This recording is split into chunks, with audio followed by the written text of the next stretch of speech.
What's up, man? It is always a race against the clock there. We got that little intro music. Let me let you behind the scenes a little bit here. What happens is I wait till the YouTube link goes live. Then I copy that link. I tweet it from a Sea of Red account so that we can get people in the comments in YouTube. Then I switch over to my personal account and I tweet it from there. And I only have like a minute and 15 seconds to do that. And with, the way things are going currently in my life, I have the shakes. Let me tell you why I have the shakes. This is the Celsius. What I did not know before I started drinking this tonight is my second one ever. It is an energy drink. I thought it was just like a sparkling, live fit, no sugar thing. And we go to kick off the show, and so hey, that thing has like 5 times the amount of caffeine as a coffee. So my fingers are jittering. I can't hit the right Twitter buttons, but we got it done like literally in the nick of time. We have with us tonight, Mr. J. Hope you're doing well tonight. It looks like we coordinated the all black. I don't know what we're mourning tonight. Hopefully it's not our flames, but yeah, Jason, take it away. No, man. I'm just gonna have to do a lot of listening tonight. I'm just trying to mellow you down and bring you down to a normal pace to keep up with the rest of us, man. Yeah, I'm gonna have to do a lot of listening tonight. And last week I accidentally caught our main guy 55, said that I saw some similarities between him and SpongeBob. This week I don't know what I'm liable to say, and I hope he's forgiven me for that comment, because I have to see him in person this Saturday. And he's a big dude, and I would like say hello from a distance, and That's hopefully he's forgotten about that comment.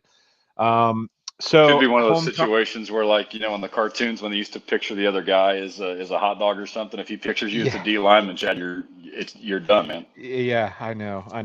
All right. Quick question about homecoming upcoming this weekend. How many you've participated in a ton of homecoming events? The and everything goes on. I don't even know if they're doing the parade this year. I haven't really studied up and read up on it. I'll be there, for the parade if they do it. But homecoming, I know you're a Texas Tech Raider, if I remember right.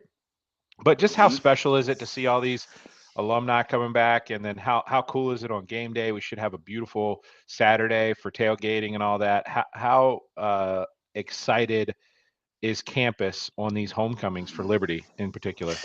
Yeah, I think it's super. It's really a lot of fun to have all the alumni back on campus, and to get a chance to just kind of show off facilities too. Because as we all know, I mean, if you haven't been to campus in a year, let alone more than that, significant changes almost always happen around the corner. So it's always great to get that buzz back, and not the kind of buzz that you're dealing with tonight, Mr. Hassan, but just the alumni buzz and the overall crowd excitement. It should be rocking once again at Williams Stadium. It's gonna be a lot of fun.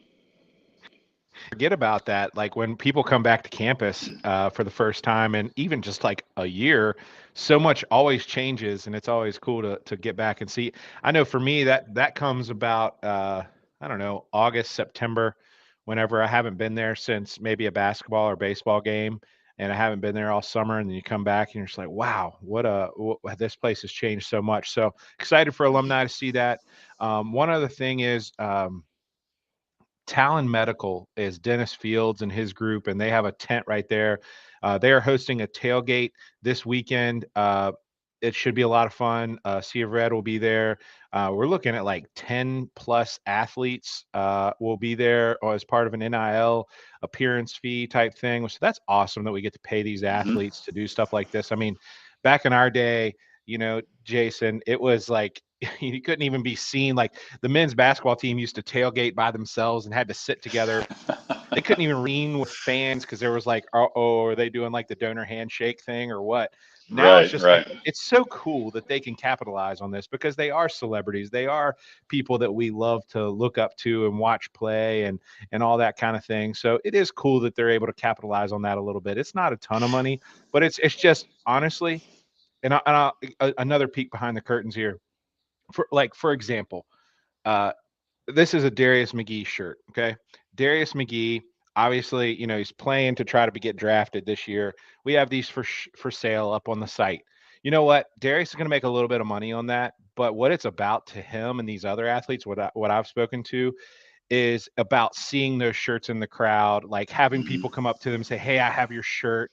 Like they don't. I mean, the money is nice, especially college kids could always use a little extra money, but to these guys mostly it's about like fans who admire them and they just think it's cool. So Yeah. this tailgate on Saturday, it will pay the athletes to be there, so that's cool. But also them taking pictures with fans and getting that interaction. The athletes really like that part of it too. So I know you've experienced that a Yeah. little bit with us last year. Talk to us a little bit about the NIL and athletes that you've worked with and kind of that just what is their feeling towards being paid and how do you view that?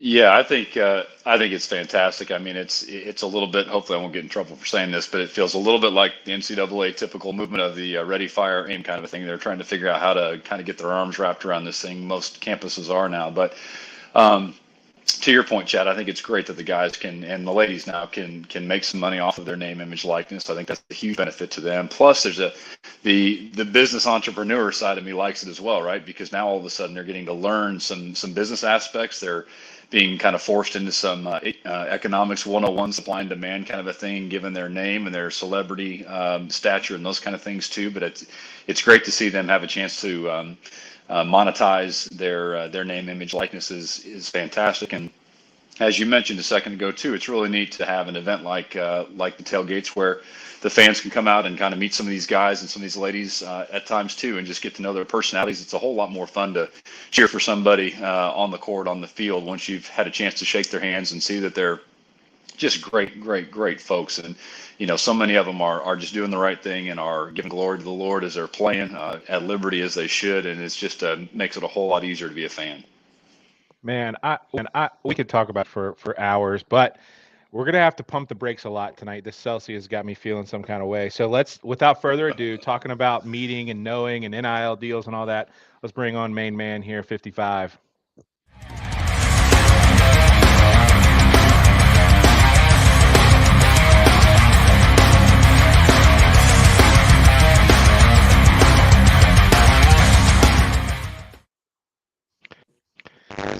How you doing tonight, Brendan? Not as amped as you are. I know. I don't know what's up, man. Mistake. That was an error. E on me. E1 for picking this up tonight and drinking this. Anyway, That's awesome. Hey, homecoming. You're an alumni like 3 times now, so this is like you haven't left campus yet, but all the degrees and stuff. For you and the team, do you guys talk anything about alumni coming back to campus and homecoming, or do you approach this as just another home game on the mountain? What's the talk like with homecoming specifically? I know it kind of didn't mean much to me for the first like 4 or 5 years, but then as you get older and you get separated from campus, coming back as an alumni, it starts to mean a little bit more. What does it mean for you guys as players? Like eventually you'll be an alumni of Liberty, or you already are like 4 times. Yeah, it's funny. We actually get the mail for the homecoming game at our house, even though we're playing Nice. it. So, yeah, it's not something that we talk about a bunch as a team, but it's something that everyone appreciates, everyone that came before us to build the foundation that we have. So, there's guys that come back that we played with for the last 4 or 5 years. There's guys that have donated money to have their name on the locker and stuff, and just to be able to meet those guys and show them the impact they had on us and show them that they truly are a part of what's going on is awesome. So it's always great to have the former players and alumni back on campus. Yeah, Brandon, congrats on Saturday, by the way. I know we'll kind of jump more into that here shortly, but should be a rocking environment again at Williams Stadium. As Chad and I were kind of talking to. Some of us were talking a little faster than others, but I pointed the wrong way. There we go. But just kind of curious if I can go ahead and segue, Chad, into UMass, man. I'm curious about a couple things from that game. I would be interested to know what your take is on what a couple of turning points that stand out to you in that one. It was seemed like a game of runs, right? Just different momentum swings up and down, those kind of things. But as you think back, and again, I know it's rearview mirror at this point, but love to kind of have your Tuesday night quarterback or Tuesday night armchair analysis of what it is that you saw that you can kind of hang your helmet on and say, yeah, we saw momentum shift here, and I remember a couple of plays here that kind of changed things and sent us over the edge. Yeah, going into the game, we knew it was going to be much more difficult than years previous with those guys. They have a coach that has been a DC at top schools. He's had the #1 defense at Boston College. He had Michigan when they were red hot back a few years ago. So we had a lot of respect going in. He's nicknamed Dr. Blitz, and there's a reason he is. He just sends the house from a bunch of different angles and formations that you're just not even necessarily prepared for at times. We prepared for what we seen in film, but he brought new stuff as we expected. And sometimes it takes a little time to see what they're doing and get going. But as you mentioned, we gained momentum. Coach figured out that, we have a good first down. If we start going tempo on them, they can't line up. So once he figured that out, we put together a bunch of drives and put up 42 on them. So that was awesome. But they were much more talented than years previously, and definitely had our respect leaving that game.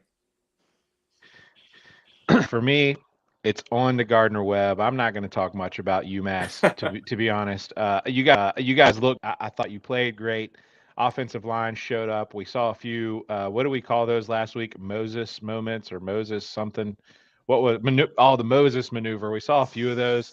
I thought, what you've been telling us all year long has.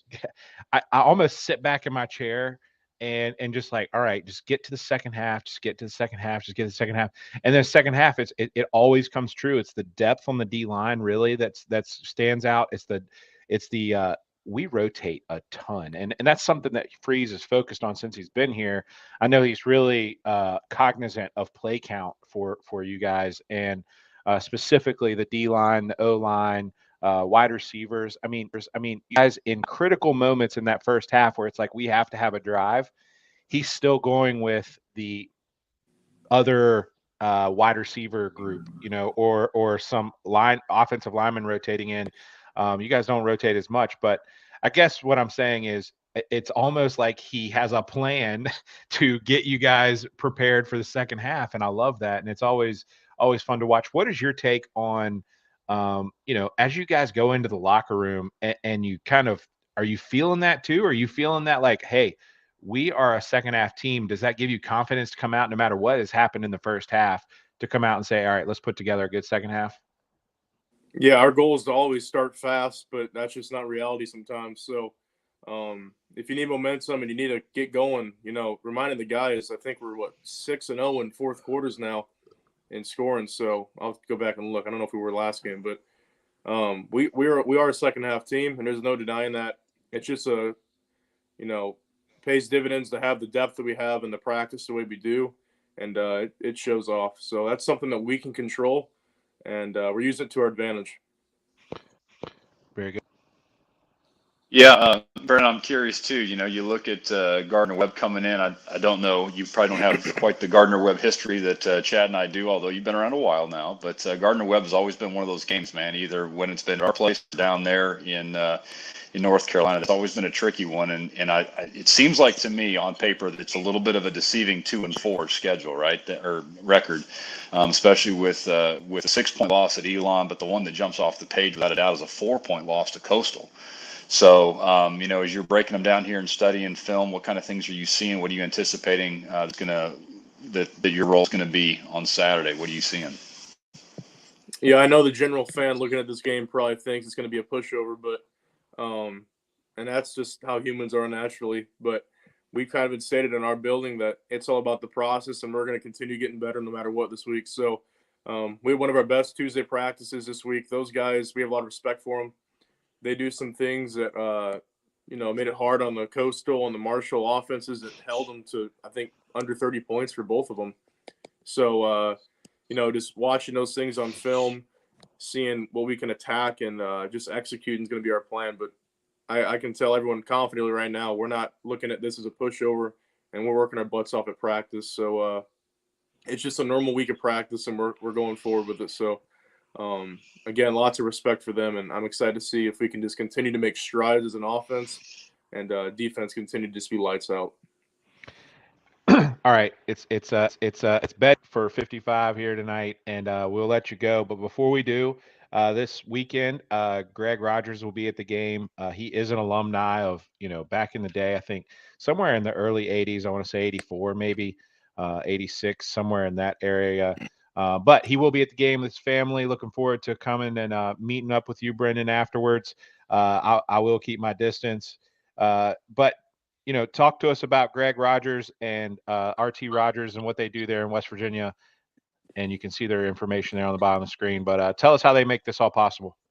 Yeah, as Chad said, Greg is a Liberty alum. He so graciously sponsored this segment. And he runs a company, RT Rogers. They distribute oil in the 6 different states. Thousands of commercial and industrial customers on the move every single day. They're always working to get to the hardest places and different cities. So regardless of your fueling needs, hit them up. Great service, great fuel, and leading expertise right to your doorstep. So hit up the boys below. That was wonderful. Great job. A little better than week 2. Yeah, a little better than week 2. We are in mid-season form here. Greg graduated in '82. He texted me that and wanted everybody to know he was 82. I was close, early '80s. Hey man, congratulations on the success so far. Look, you called this a long time ago and said that you were feeling good about the preparation of this team. Love your approach and attitude. Thank you for joining us on this weekly. You know what? To make it almost we're a season and a half, and not once have we heard anything from let's say the coaching staff or anyone else that's been like, hey, you can't say that or you can't do that. We haven't heard that from our end. So hey, props to you, man. That's tough to do, very hard to do, and you're doing it great. So thanks for that, and we will talk to you next week. Good luck this weekend. All right, thank you guys. Have a good night. Yep, you too. All right, let's bring in Kyle DeArmon. Jason, why don't you hang around for a few minutes and talk to Kyle with us? You bet.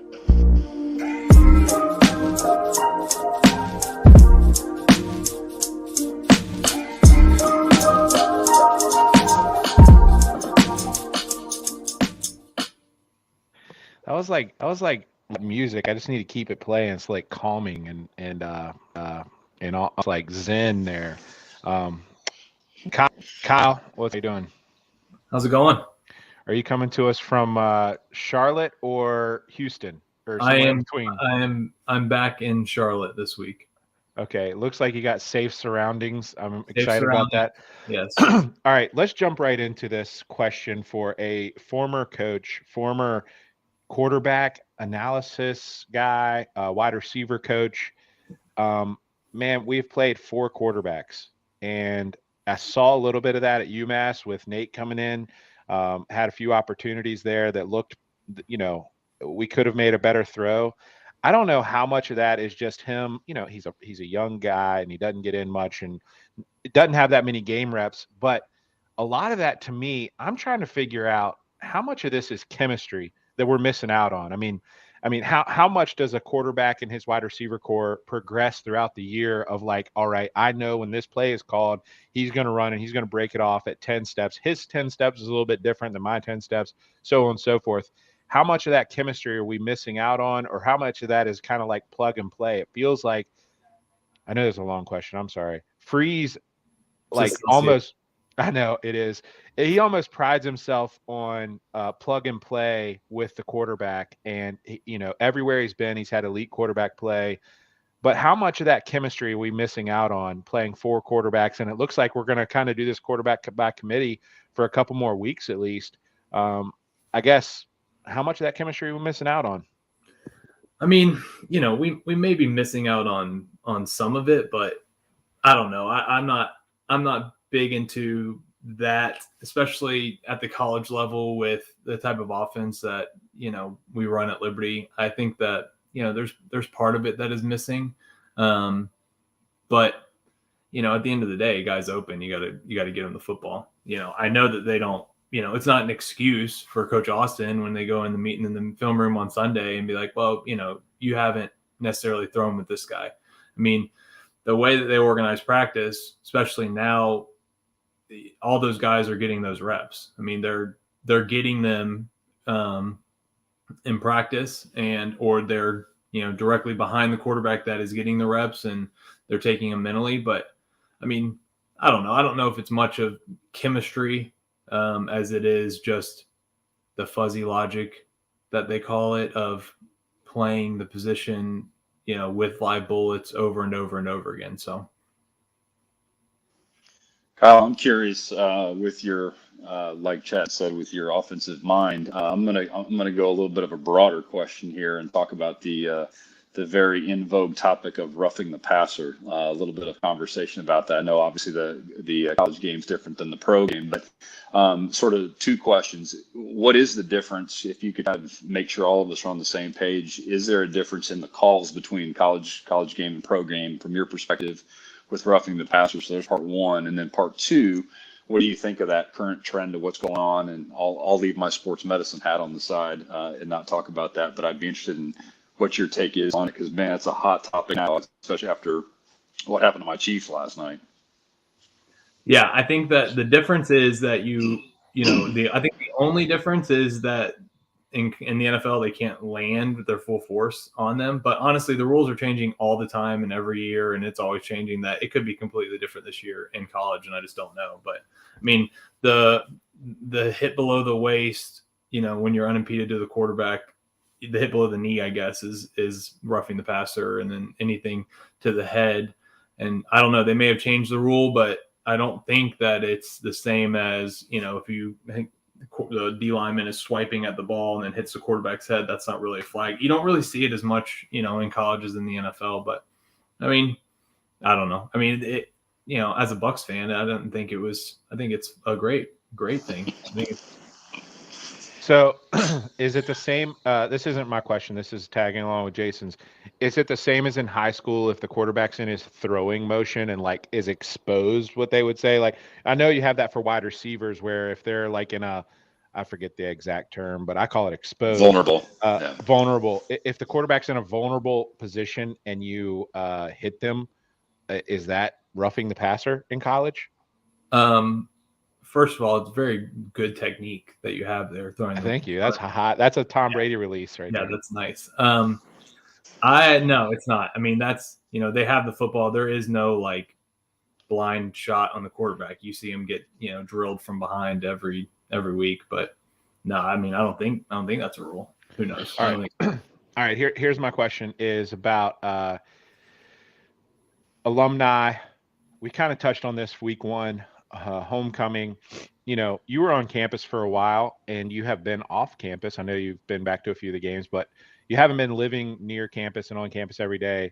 How exciting is it for one, as an alumni, to have your school getting votes? I mean, I saw where we got some votes for top 25.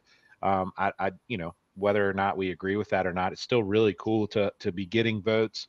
And to have just that national perception of our school kind of change over the last 3 or 4 years has been amazing. I mean, so I guess twofold question: how cool is it for alumni to come back to campus? I know we got some former football players that you probably played with coming back this weekend, and then also how cool is it that the perception has changed of our university from even when we went there? It was like, oh, you went to Liberty. Where's that? Isn't that this school, that school? Don't they do this over there? To now, it's like, oh man, you guys got a good football team. Hugh Freeze really got you guys going. That's the kind of responses I'm getting. Or you guys, I saw you guys in the March Madness tournament. I got a lot of comments about our basketball team. So overall, how cool is it that the perception has changed and you can publicly talk about where you went with good reception and good feedback, you know?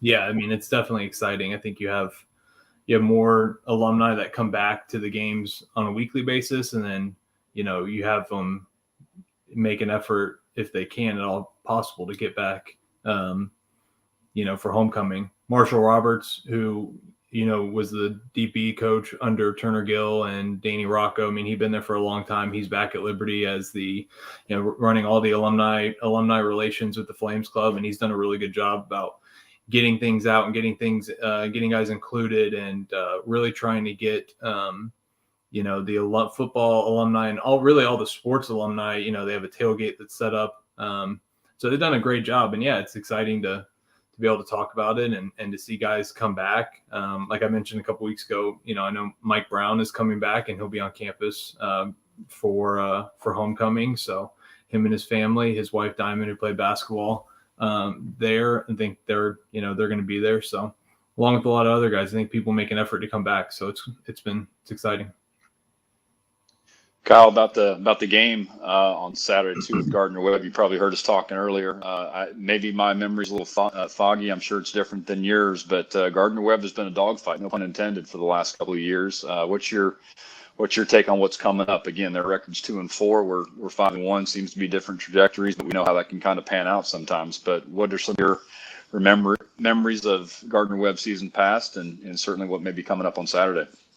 Yeah, I mean, they're tough, and I think that, you know, Coach Lamb's done a good job with them. You look at their record of opponents that they've played, and it's like 27-6 or 26-7, something like that. So they're 2-4, but the teams they played are solid. I mean, it's not like they've played a easy schedule and, you know, have only won 2 games. So I mean, these are those games that you have to control the football. You got to do everything right. You can't try to do anything out of what Coach Freeze and the coaching staff is kind of coaching you to do just because you're playing an easier opponent. I mean, those guys, you know, they have FBS transfers, and those guys are on scholarship too. And a lot of times in FCS, I mean, we saw it being an FCS team, and me being on those teams that were FCS. I mean, going to Ball State and beating them, you know, going to Toledo and competing there, and, you know, losing the game there at the end. But I mean, these are games that, like,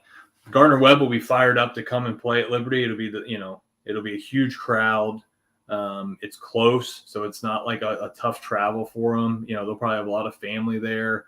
They'll talk all week about, you know, how this is a great opportunity for their program. And it's not the first time they're playing an FBS opponent. Like you said, they've played Coastal and they've played Marshall. So it's not like they're going to come in here and be scared or like, oh my gosh, these guys are huge. I mean, they're a good football team and they're good football players, and something that our guys have to, you know, be ready for. And so, you know, I think it's going to be, you know, they're a tough opponent. Should we handle them? Yeah, for sure. I think we all know that, but we got to go and do it. It just isn't going to happen. You know, it's not just going to, like, you roll the ball out there and Liberty wins because we're an FBS team. We have 85 guys on scholarship. I mean, you got to go play. And so anything can happen on Saturdays. It's college football. It's crazy. And so we gotta go compete. Man, I love your perspective on this team and this university and what we got going on. So I appreciate you joining us regularly. It's been awesome.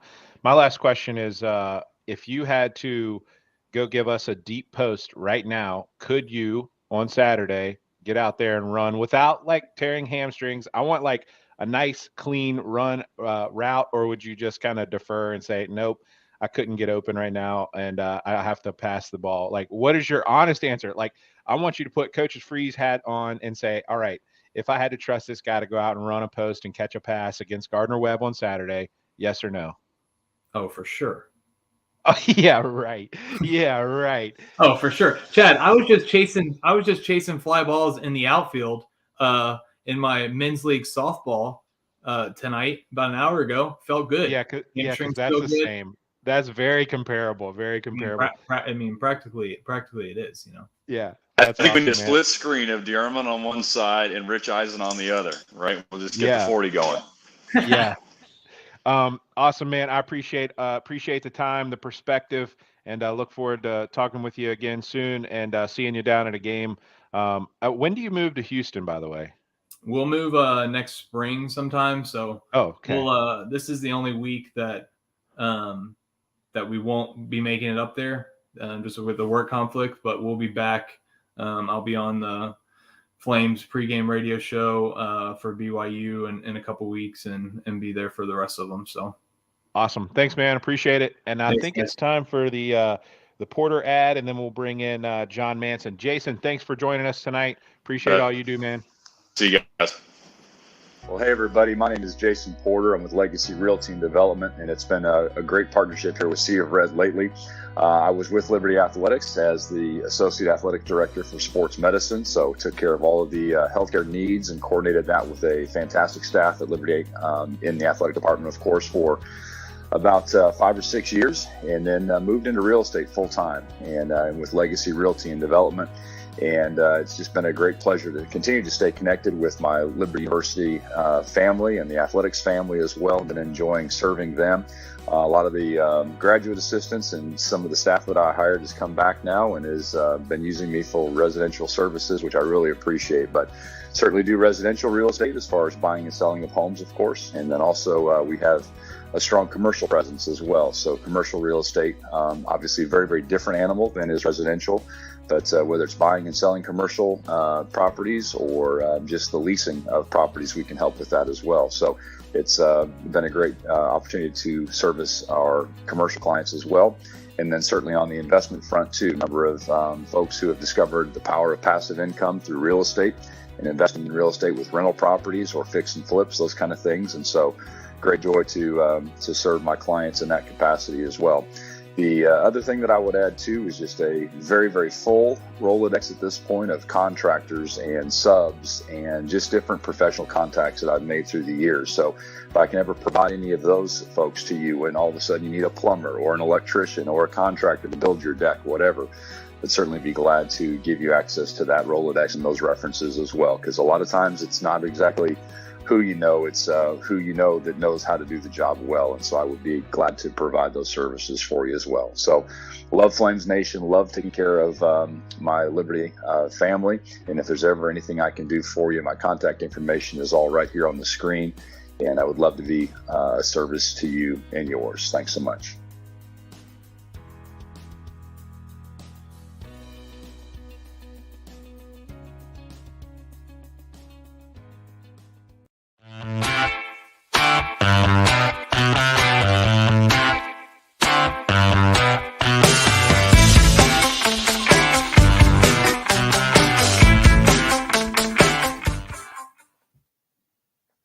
John Manson, creator, founder, all things A Sea of Red. It looks like you got your fan club in the comments tonight. I see the family going wild on Facebook. I love it.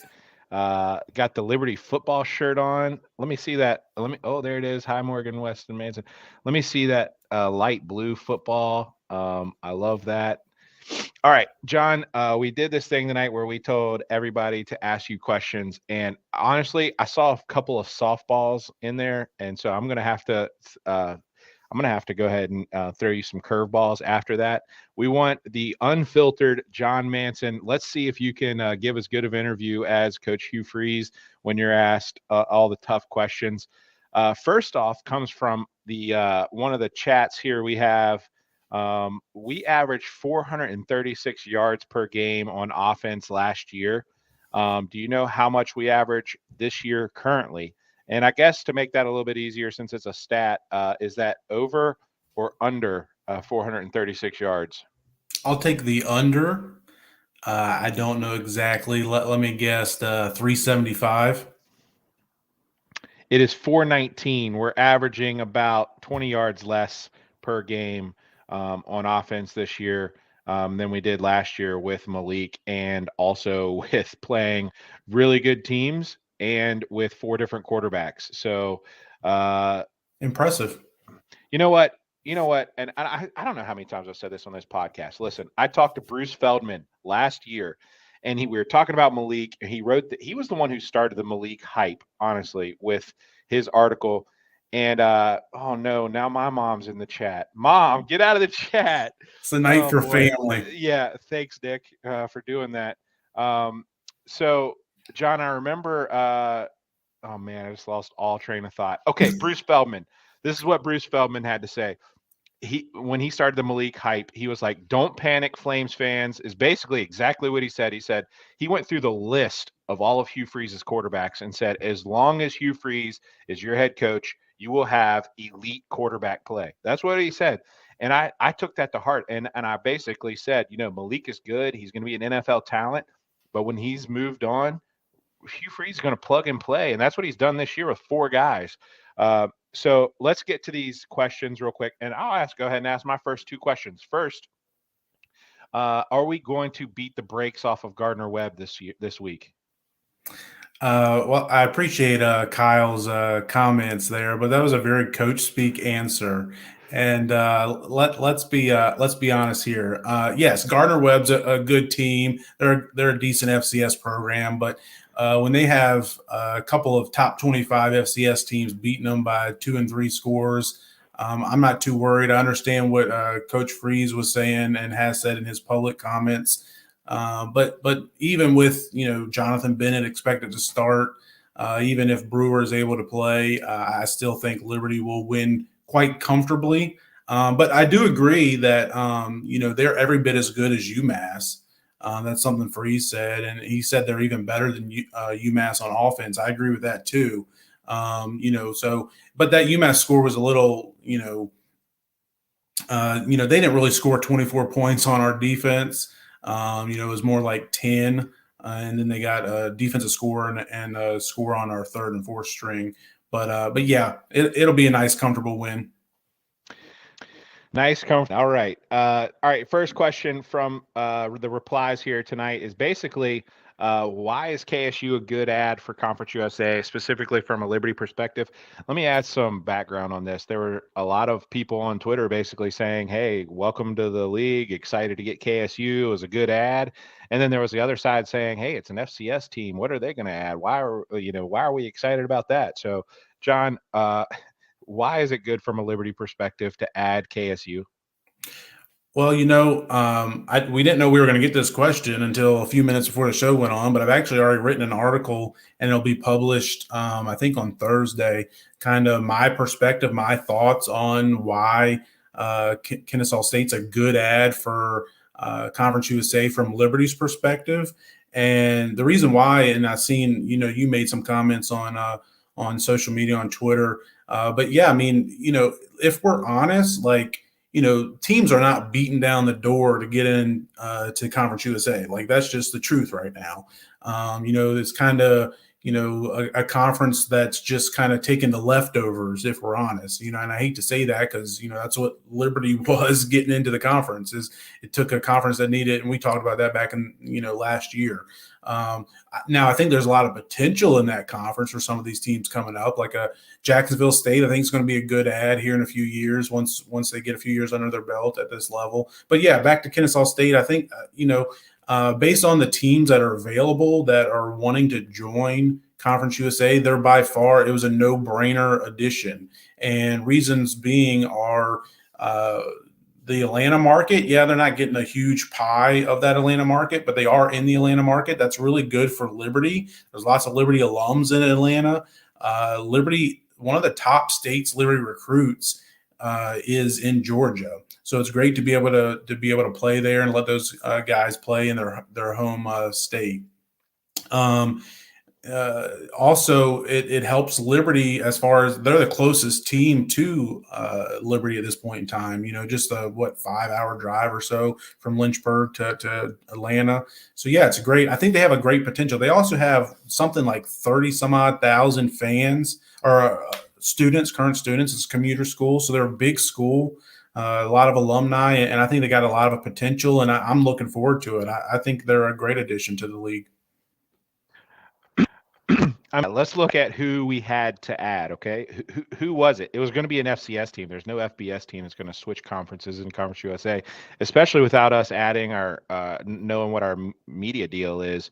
There was a second part of that question was there was another question related to Conference USA, and it was, will they get to 12 teams by 2024?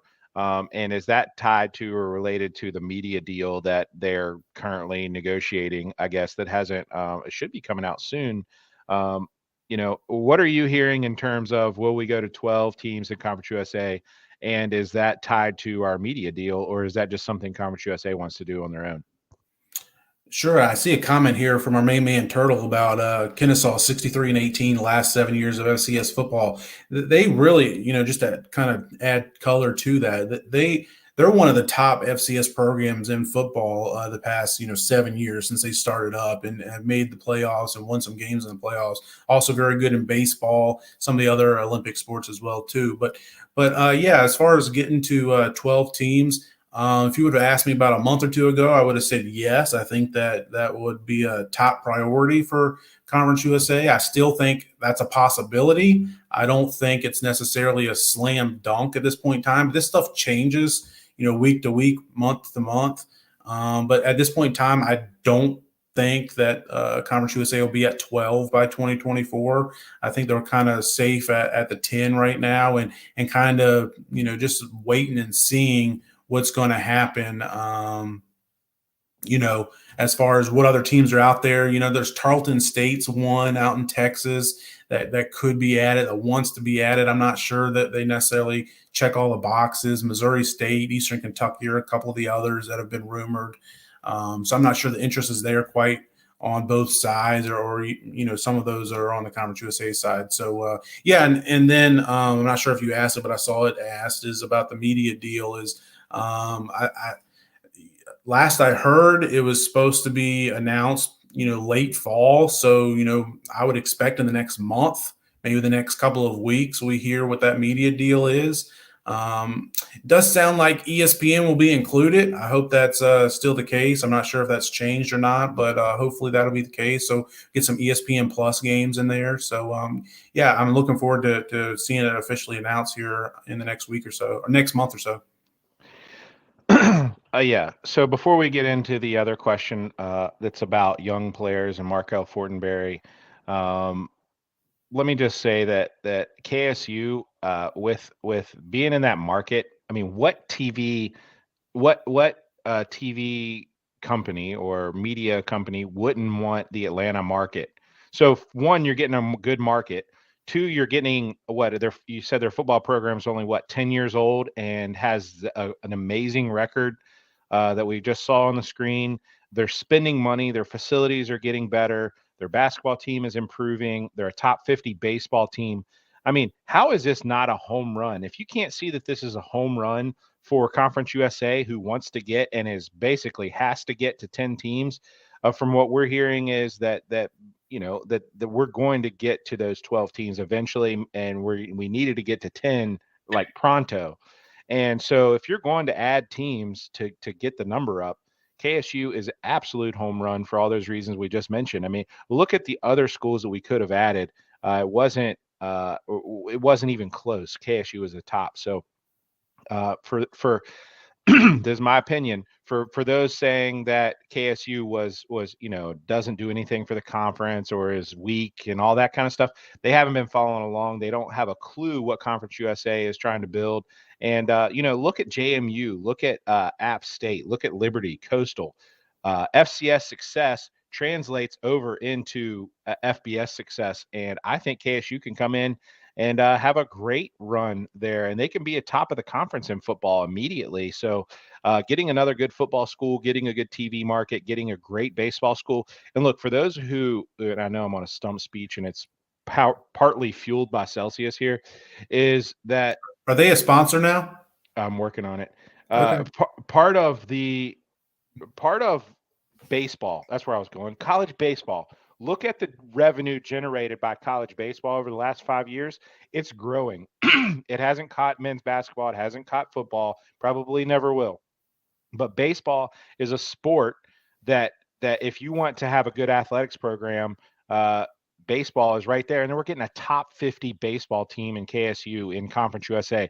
Conference USA baseball is about to be really good. Basketball, one of the top G5 conferences, non-Power 5 conferences. I mean, you got a couple that don't play football, like the Atlantic 10 and a few others that don't play football. But as far as FBS playing non-Power 5 basketball conferences, if you followed that,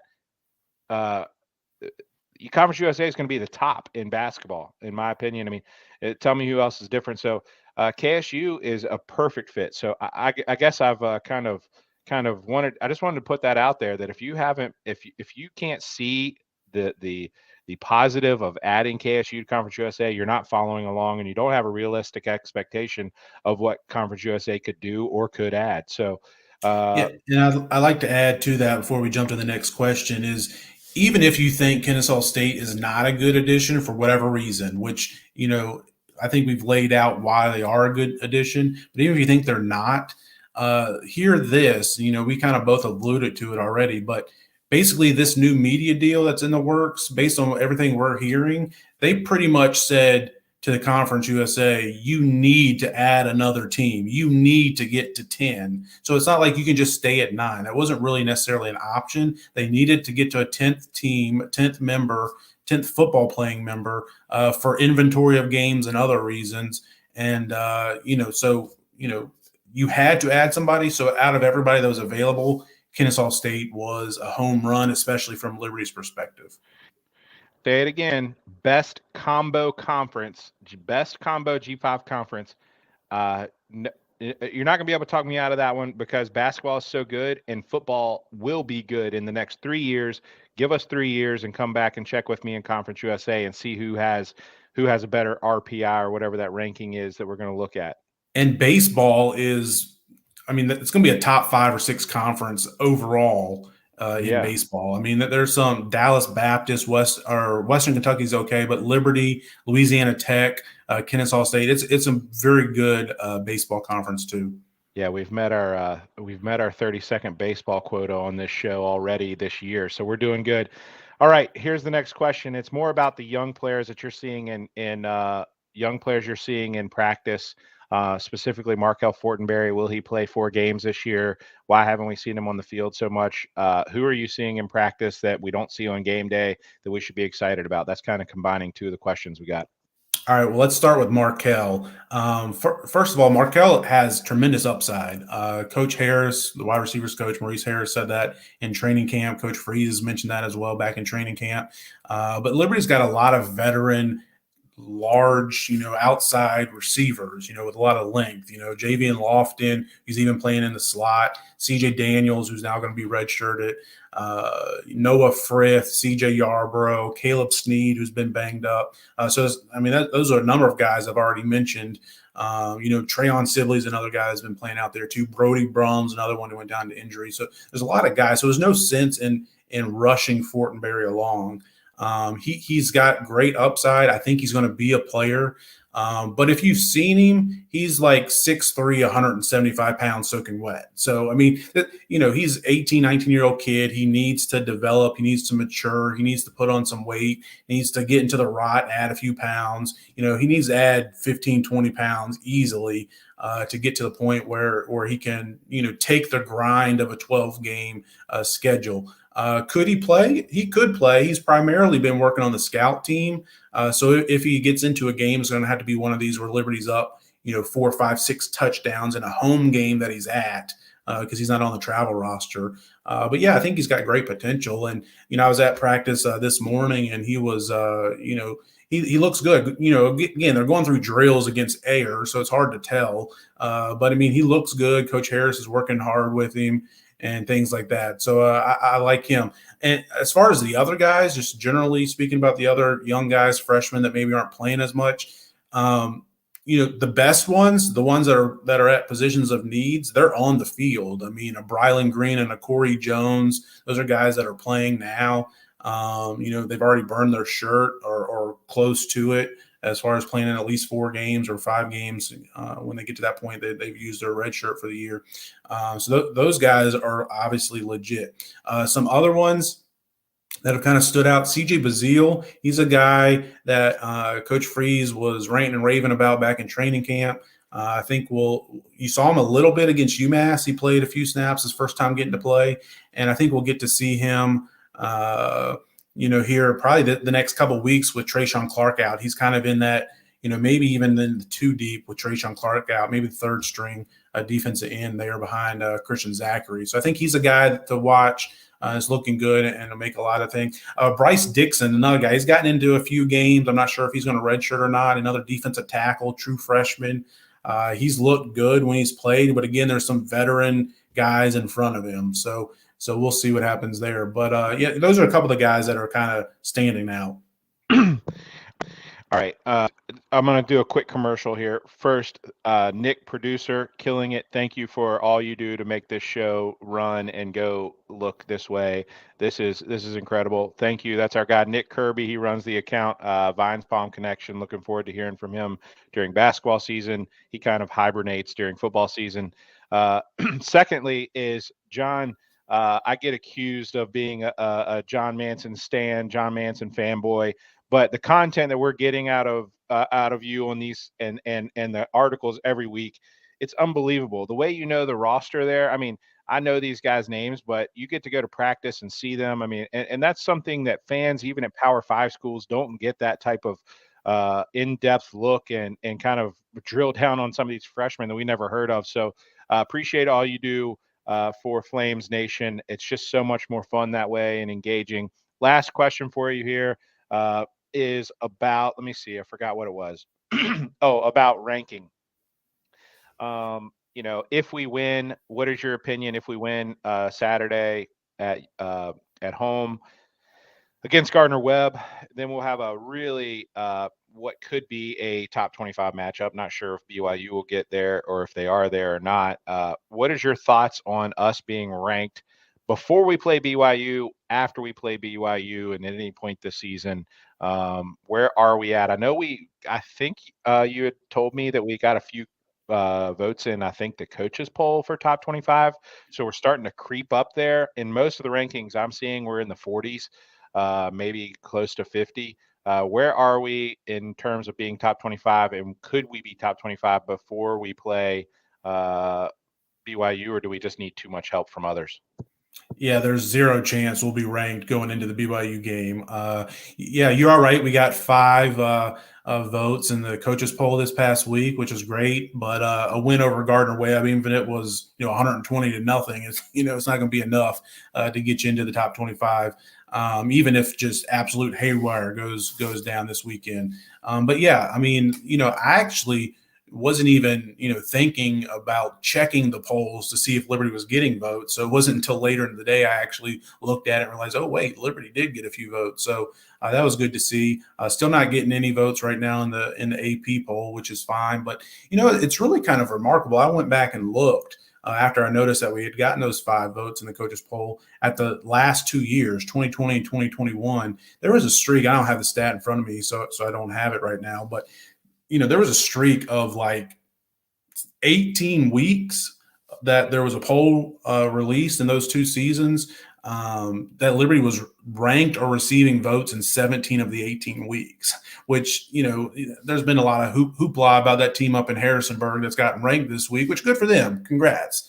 But let's do it 17 out of 18 weeks, or at least get votes 17 out of 18 weeks. That was pretty impressive. Something Liberty's done in their 3rd and 4th year in the FBS, or maybe 2nd and 3rd. So very impressive. But no, I don't see Liberty getting ranked for next week. Now, BYU could slide back. They dropped out of both polls this past week when they lost to Notre Dame. Now, if they beat Arkansas this week, they could, depending on what else goes on, they could slide back in at 24 or 25. So it could be a ranked team coming in here next week on either ESPN2 or ESPNU. And, if they do that and Liberty were to beat them, then I think that at that point in time, Liberty would be, 7-1. If they're not ranked at that point in time, they would be 26, 27, 28, somewhere right in there going into the bye week. So I certainly think that they could launch into the top 25 with that. Now, having said that, I hate to bring up Wake Forest and keep talking about that, but we talked about it that week. If if they would have been able to pull off that upset, they would be ranked today. But Liberty's got a really good resume if you look at it. If you look at the strictly wins and losses, I mean, to be 5-1 at this point in time, and the one loss coming against a top 15 Wake Forest team by 1 point, you don't get much better than that as far as a resume from a G5 school. All right. We will, Matt, we'll preview the BYU matchup here next week. I'm not going to look past to Gardner Webb. So I've been in Williams Stadium where Gardner Webb had a field goal to beat us, and I believe it doinked off the field goal post. So Hugh Freeze has a way of getting me nervous every week. All right, John, I appreciate your time, man. You're the man. I know that I loved man, I don't know how our families got into the chats, but they found us. They found our secret spot where we come and we can talk about Flames football. I thought that my family would be asleep by now. Yeah, well, my mom is apparently watching YouTube tonight, so that's how things go. All right. Okay, look at there, a college poll tracker. What's that from 2020? Okay. Oh man, that is awesome. 2020 season. You can see. Good work, Nick. Awesome. I still can't read it yet. I don't know what it means, but it's showing where Liberty was ranked. Oh, every week in 2020. So we started out 40, 33, 27, 25, 22, 21, 27.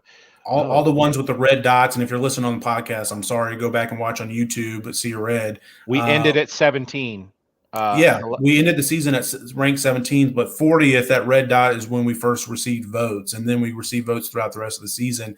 And then, if you remember, going into 2021 with a lot of us thought we were going to be ranked in the top 25 in the preseason with Malik back, but we were just on the outside looking in.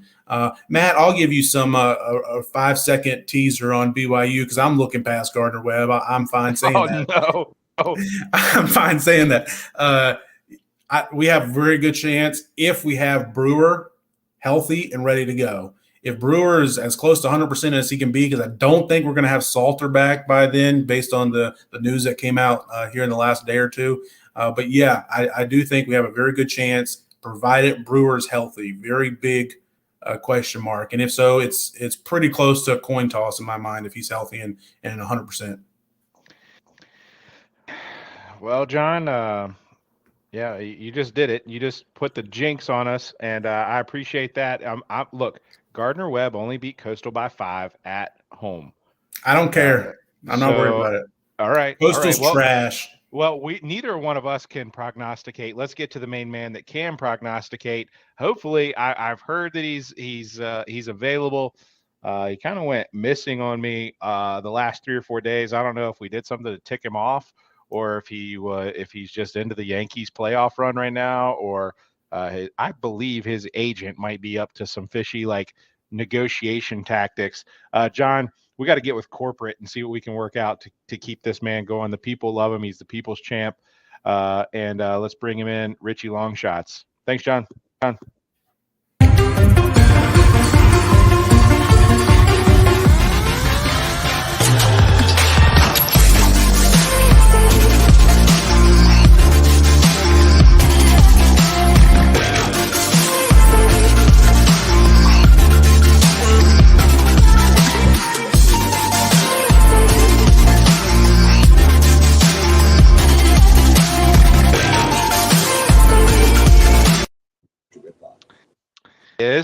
You got the Yankees shirt on. First of all, you have the longest intro music of anybody because that song just gets me pumped up and going. Second of all, the Yankees, what's the score of the Yankees game? It is 2-1 right now. Who's winning? Yankees. 2-1 Yankees. Who are they playing? They're playing the Cleveland Guardians. The Cleveland Guardians. I have to think about it. All right. Well, represent the AL, I guess. Yeah. Also, real quick, what was that word you called? Pragmatic. What was that? What did I do? Prognosticate. I don't know what that means, but I'll take it as a compliment. Forecast. Predict the future. Prognosticate. You're well. All right. Let's just get into the picks. Okay. All right. Tell us your record. Tell us how you've been doing. Tell us how you're feeling about your record, and then let's get into, I guess, Liberty first. Yeah, so last week, we started off, we were above 500 going into Saturday, the opening game. Kansas, TCU, Kansas, my darlings the whole game. Jalen Daniels got hurt at the end of the first half, and they kick rocks, Travis. No one asked you. So You're Jalen rattled. Daniels gets You're hurt. rattled at least, I think. Yeah, I got a playoff game. I got this. Yeah, it's been a fiasco of the last 72 hours, Chad. Forgive me. Okay. Kansas, Jalen Daniels gets hurt end of the first half. They still found a way to push. So push that game, throw it out, then went on to go 1-2 the rest of the day. The end of the Liberty game, that's when things started to unravel because those players that were on the field for UMass's final drive to give up the 7 points and not cover the spread, every single one of those students should get reps. They should be sent straight to the rot for rot hours, 18 hours a pop. That's the worst thing to happen to me, Liberty related, since they shut down the keyhole. And if you don't get that joke, you can kick rocks just like Travis. Okay, so wait. You're calling for Liberty players to get reprimands because they allowed defensive players that were on the field, they had no honor. They had no honor. No. Okay. Listen. All right. So you've recapped how you're doing. So you're one game below 500, correct? Yeah, 15-16 with How are some you pushes. How are you feeling about that, considering your slow start? So it was very interesting. I found myself in quite the conundrum on Saturday night. And those who are in the multiple group chats, because Chad is basically taking me on a world tour, just plugging me into different group chats like I'm a circus animal. Like, all right, here you go, Richie Longshots. Entertain this group of friends. Entertain this group of friends. That's kind of true. That's kind of true. You're on to it. So I'm texting everyone. I'm basically just copy and pasting the same message to the 7 different group chats. I got dragged to my wife's work. They did a function at a winery. So I'm at a winery like 6 p.m. on a Saturday, having a blast. Punch in my Alabama minus 24.5. I gave it out. That was my pick. In my stupor, I accidentally bet Texas A&M plus 24.5. Didn't notice until Texas A&M had the ball in like the 5. And it was the weirdest feeling. And honestly, I was mad because I'm at the point I would rather win games for the people than win money myself. That's why you're the people's champ. That's why we got to get you we got to get you up to. Have you seen corporate this week? Have you talked with a Sea of Red corporate to kind of where are we? Are we getting close? We are getting close. There's a couple talking points. I heard recently about this a Sea of Red club thing. Yeah, you get insider information. Yeah. So here's what my guy is telling me. My guy is telling me that Richie Longshots judges on third. Okay. Well, my guy's telling me that to get a long-term contract out of you, we're going to need a year of a Sea of Red club subscription and a year's supply of nasal spray. I thought we had kicked the nasal spray. What's happening? It's allergy season, Chad. Allergy season. The weather switched like that. And I don't know when. Listen, I haven't fallen off the wagon yet. And if I do, you'll be the first person to know. But you can't expect me to pick games and not give me the inside information. That's not fair. All the deets about injuries, left and right schedules, and I'm over here picking games like a poor person. Okay, we can work it out. I know a guy. We can work it out. The nasal spray is going to be the easier of the two. I'll just be honest with you. All right, let's pick it up. Let's get the games. I know you got 5 picks, including Liberty. Hopefully you've been following the injury train at quarterback for Liberty to some extent, so you know who we're starting Saturday. Even if we don't know and Gardner Webb doesn't know, you should know. And then what you got for Liberty? Gardner Webb at home. So if this quarterback situation train was a blimp, it would be a Hindenburg because this is an absolute debacle.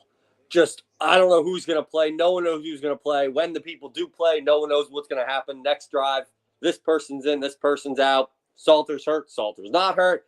It is all over the place. Now, this is a weird game because as of right now, I couldn't find a single legal sports book that had the Liberty game odds. I had to go digging in some offshore. Get out, ball! Get out, ball! See ya! Let's go! All right. Who hit the homer? Hold on, whoever was batting after Judge. Oh, was that? Rizzo.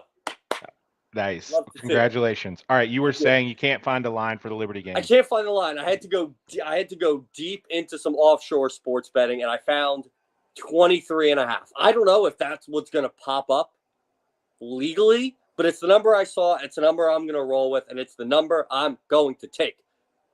For the same rationale with UMass. We should have covered 24.5 if it wasn't for one last touchdown at the end of the game. So I know, is UMass better than Gardner-Webb? Yes, I do think so. Brewer might play, maybe not play. Maybe if I had the Sea of Red, gold package, I'd be in the know, but I'm not. So I still, at some point, Bennett and Hampton are going to figure it out. So I'm just going to continue to chase Liberty wherever they go. It's also homecoming. The first time I did the Liberty line was homecoming last year. And I literally predicted the exact score of the game. I predicted the score of the game. I said Liberty is going to cover the under. I don't remember what the score was, but it was the exact score. Number to number. Like I was Nostradamus. Nailed it. So there's no over-under that I could find. All I have is 23.5. And as I said last year, I'm going to say it again. You win for the fans, and on homecoming, you cover for the alumni. I love it. I love that. Yes. You win for the fans, you cover for the alumni, and it is homecoming. And that line sounds about right from what we're hearing. Gardner-Webb is better. I mean, Hugh Freeze said it this week in his press conference, I believe, that Gardner-Webb is a little bit better than UMass that we just played. So I think that it's got our attention. So if that was 24.5, this being 23.5, I wouldn't be surprised if it gets down to 22. And I like Liberty all the way. Here's why. Exactly what you just laid out. But I think that JB, Jonathan Bennett, gets the start. He, against a team that doesn't feel like it's going to be putting a lot of pressure on the quarterback, he's going to make the right read. And he's going to have so many wide open receivers. Our yards per game is just 20 below what it was. Average is just 20 below what it was last year with third round pick Malik Willis. Wow. So it's not like our offense is taking a huge hit with all these quarterback rotations. Hugh Freeze, and that's not against some chintzy defenses either. That's against good defenses. We're still averaging only 20 yards below that. It's with games like this week that we will get up that average. And if we, let's say we go for 500 plus this weekend total yards, our average is going to be right on pace with what it was last year. All right. I know you've got several games. Let's rattle them off. Yeah, a couple others. I love throwing in a weekday game for the people. I get a ton of people reaching out to me, texting me, tweeting me those Thursday night games. We had the Wednesday night game last week. And we're kicking it off with UAB minus 23 against the University of Charlotte. Charlotte's 1-5 this year against the spread. UAB is 3-0 against the spread this year at home. This game is at UAB. A notorious, it's a good stadium. Place is going to be rocking. And just Charlotte's one of those teams you bet against. UAB is a team, I think, good offense. They're going to win that game 28-35 points. Off to a very hot start. Not going to lie. I absolutely love that pick. UAB is one of the few teams I took the over on their win total this year before the season started. And, they haven't. All right. I'm sorry to interrupt, but I love the pick. I'm tailing that, as they would say in the business, with you. And we'll be riding along. I love UAB minus 23. It's a lot of points, but Charlotte's terrible, and UAB is very good at home. Let's get it. Exactly. Got to play the numbers sometimes. Bet the numbers, not the team. Next up, Tulane minus 12 against USF. USF, dumpster fire. Tulane has played some really good teams this year. Great job. Is Nick still producing? Great job, Nick. Oh, the line's at 10 now? 10, 12? It's all over the place. Opened at 10, now it's at 12. Yeah. You see USF on the road, not the most intimidating place to play. Tulane's been around playing some top teams. Can't pull it off the top of my head right now, but I do like Tulane going on the road. Should win by 2 touchdowns, like it under 14. Next up, Kentucky, Mississippi State. One of the worst losses of the last probably 3 years of my life happened in the over-under of the Mississippi State-Arkansas game. I lost by half a point.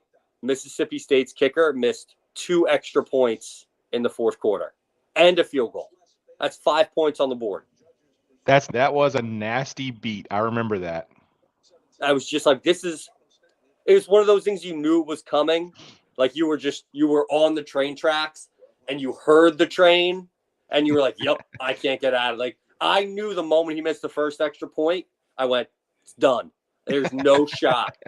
He's going to come back and make this. And it was just a slow, painful death. Worst, I didn't even give it out. I just really liked it, bet it, and it just crushed me for the weekend.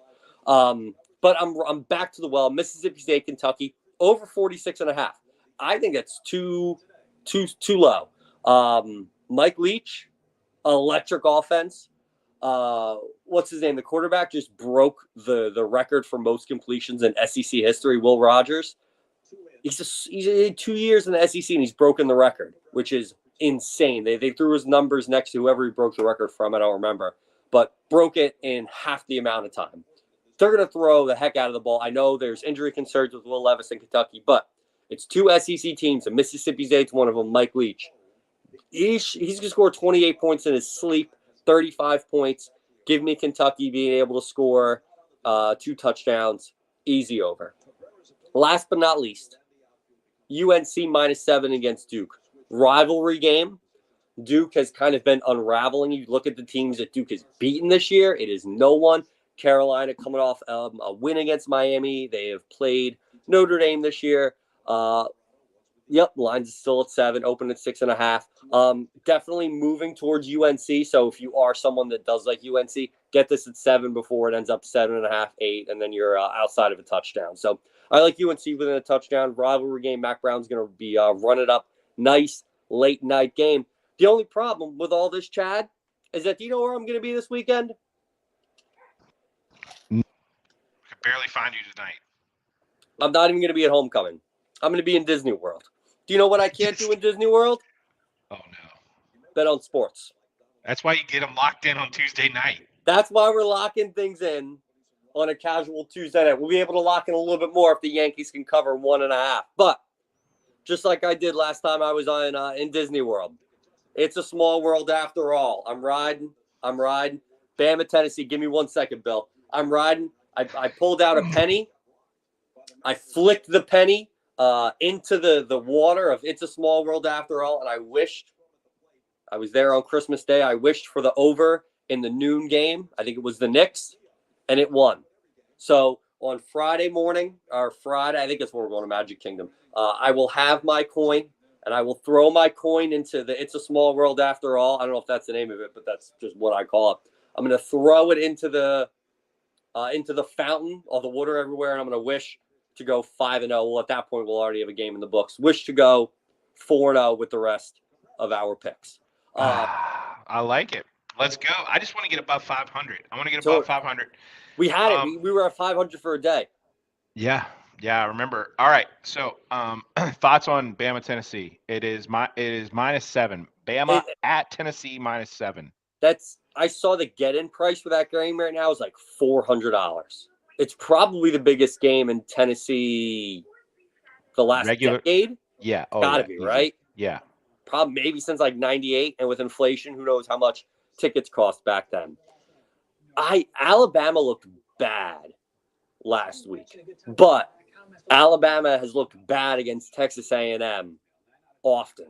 They lost last year. They barely won this year. That play call from Jimbo is one of the worst play calls of all time. He's a terrible coach. I don't care if he just almost beat Nick Saban. That was atrocious.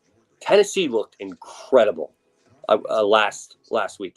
They went into Death Valley at LSU, and again, during the day, not the toughest place to play, but again, they went into a hostile LSU, and they beat the doors off of them. And LSU was starting to gain a little momentum, but Tennessee looked very good.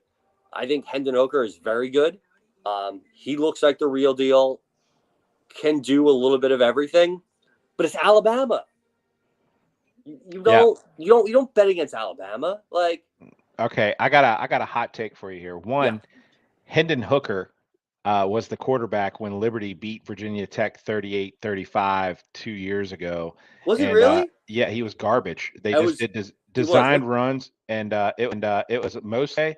But Hendon Hooker has gotten better. But I'm not buying the hype. Okay, they run the ball like more than anybody in the country, and I say that, I haven't looked it up, but they do run the ball a lot, and they just turn around and hand it off. I don't trust Hendon Hooker in big games like this yet.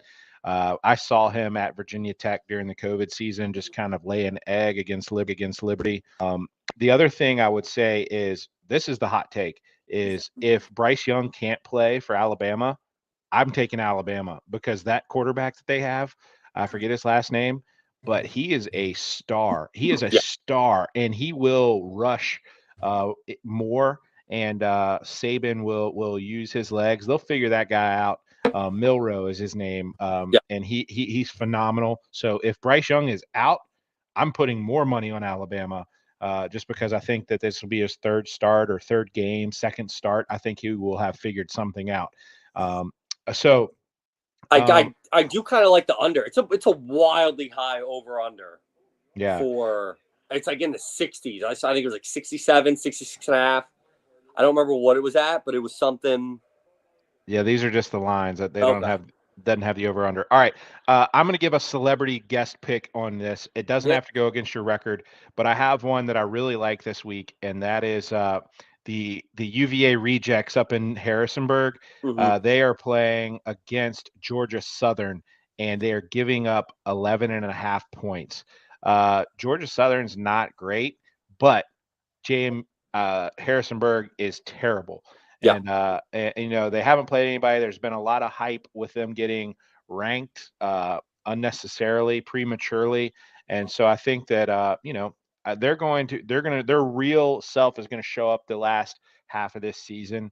And I believe that they will actually lose. I'm taking Georgia Southern at home on the money line.